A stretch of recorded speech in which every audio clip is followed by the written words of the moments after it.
গত 17 বছরে যে স্বৈরাচার সরকারের 300 আসনের একজন এমপি ছিলেন। তিনি তার নিজের সুবিধা নেওয়ার জন্য জাতির সাথে তিনি প্রতারণা করে তিনি এই অবৈধ সংসদে একজন সংসদ সদস্য হয়েছেন। এই ধরনের একজন খেলোয়াড়কে বাংলাদেশের মাটিতে নিয়ে আসবে কি আসবে না সেটা রাষ্ট্রীয় সিদ্ধান্ত, সেটার ভিতরে আমার ইয়ে না। বাট আমার কোশ্চেন হচ্ছে, যারা গত 17 বছর স্বৈরাচারের সাথে ছিল তাদের বিচার অবশ্যই বাংলাদেশের মাটিতে হবে ইনশাআল্লাহ।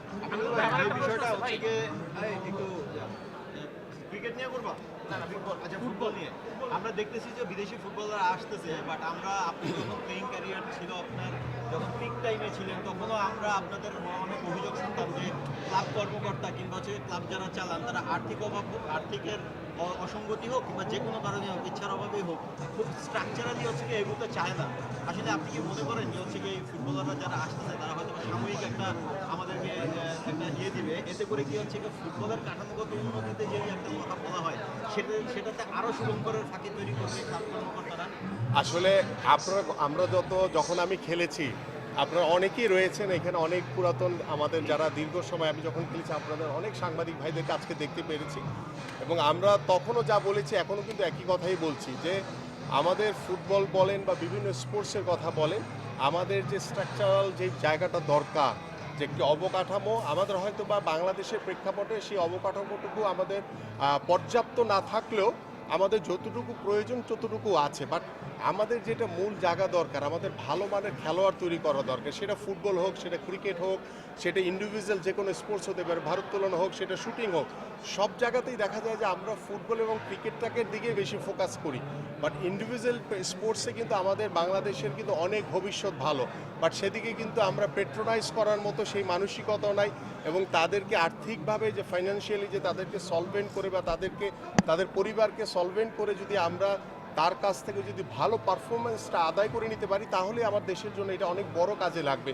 বাট আমরা সেদিকে নজর দিই না, কারণ একজন ফুটবলার বা একজন ক্রিকেটার বা একজন যে কোনো ইন্ডিভিজুয়াল স্পোর্টসের যারা ক্রীড়াবিদ রয়েছেন তাকে যদি চিন্তা করতে হয় যে আগামীকালকে আমার বাসায় কি বাজার করে আমি খাবো, তাহলে সে কখনো বাংলাদেশের জন্য ভালো কিছু বয়ে আনতে পারবে না। তো আমার সেই জায়গাটা তৈরি করতে হবে যে আমার প্রত্যেকটি ক্রীড়াবিদকে তার ভবিষ্যৎ নিয়ে যাতে চিন্তিত হতে না হয়, তিনি যাতে নিশ্চিন্তে দেশের জন্য মন উজাড় করে খেলতে পারেন।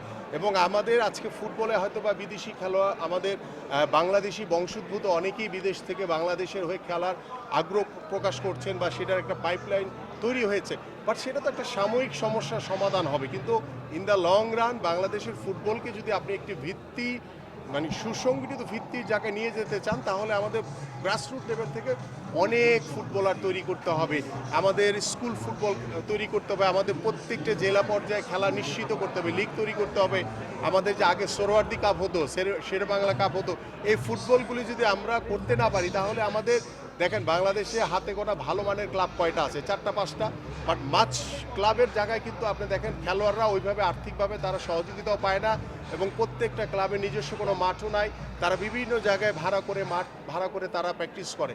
তা আমাদের বাংলাদেশের এনভায়রনমেন্টে আমাদের সবচেয়ে বেশি যেটা ইম্পর্টেন্ট দরকার সেটা হচ্ছে রাষ্ট্রীয়ভাবে আমাদের মাঠ সংরক্ষণ করতে হবে, খেলার জায়গা তৈরি করতে হবে, পাশাপাশি আমাদের খেলোয়াড়দেরকে ভবিষ্যৎ নিশ্চিত করার জন্য প্রত্যেকটি বাবা মার কাছে একটি মেসেজ দিতে হবে যে আমরা শুধু পড়াশুনো করে ডাক্তার ইঞ্জিনিয়ার হব না, পড়াশোনার পাশাপাশি একজন খেলোয়াড় হিসেবে নিজেকে প্রতিষ্ঠিত করতে পারবো।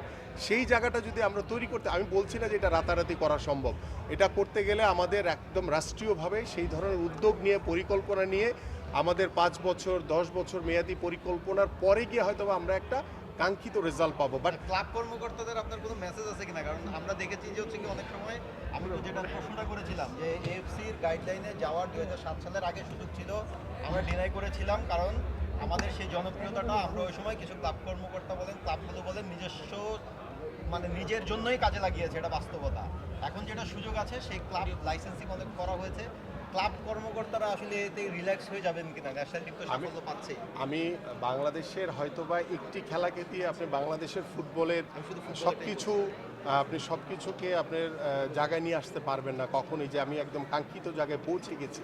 আমার কথা হচ্ছে যে ক্লাব বা ফুটবল ফেডারেশন এবং খেলোয়াড় বা যারা ক্রীড়া সংগঠক আছে সকলের ভিতরে কিন্তু একটি আন্তরিকতা বা একটি সমন্বয় থাকাটা খুব জরুরি দরকার। আপনি দেখেন আমাদের ক্লাবের অফিসিয়ালরাই কিন্তু ফেডারেশন চালাচ্ছে, আবার ফেডারেশন অফিসিয়ালরাই কিন্তু ক্লাব চালাচ্ছে। তাহলে ফেডারেশন যে একটি নিউট্রাল বডি, সেই বডির আসলে কাজটা কি, তা এখন ক্লাবের কি বেনিফিট দরকার বা ফেডারেশনের কি বেনিফিট দরকার সেটার জায়গায় কিন্তু সমন্বয়হীনতা থেকেই যাচ্ছে।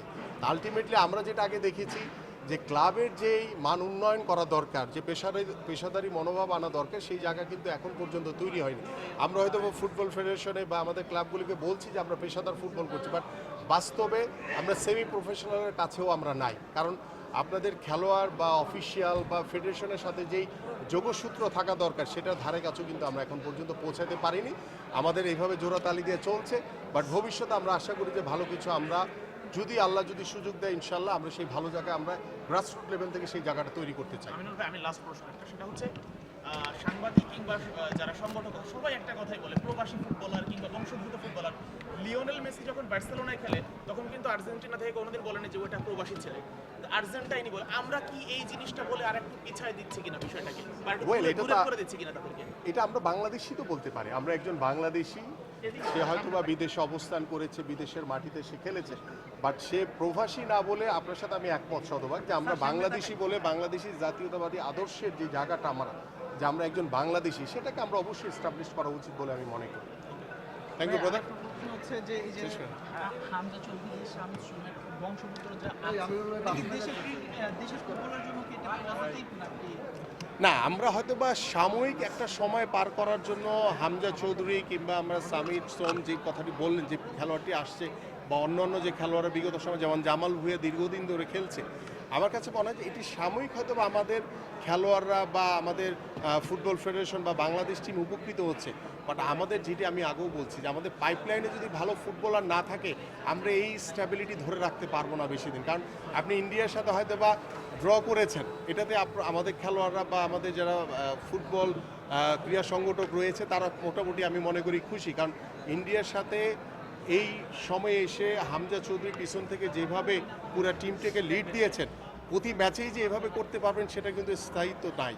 এবং এই হামজা চৌধুরীর মতো আমাদের দলে আরও অনেক হামজা চৌধুরী দরকার। আমাদের গ্রাসরুট লেভেলে হামজা চৌধুরী তৈরি করতে হবে, তাহলেই আমরা একটা জায়গায় পৌঁছাতে পারবো। বাট এগুলি আমরা গত 25 বছর ধরেই বলছি, আলটিমেটলি আমাদের ফুটবল ফেডারেশন বলেন বা যারা ফুটবলের সাথে রিলেটেড, তারা কখনোই ওই চিন্তা নিয়ে কাজ করে না, তারা সবসময় ইনস্ট্যান্ট রেজাল্ট চান। বাট আমার ভবিষ্যৎ সামনে কি করতে পারবো, 5 বছর মেয়াদি কী পরিকল্পনা দরকার, 10 বছর মেয়াদি কী পরিকল্পনা দরকার, সেটা নিয়ে কেউ চিন্তিত না। বাট আমরা ওই জায়গায় পৌঁছাইতে হবে এবং তাহলে আমরা কাঙ্ক্ষিত জায়গায় পৌঁছাতে পারবো।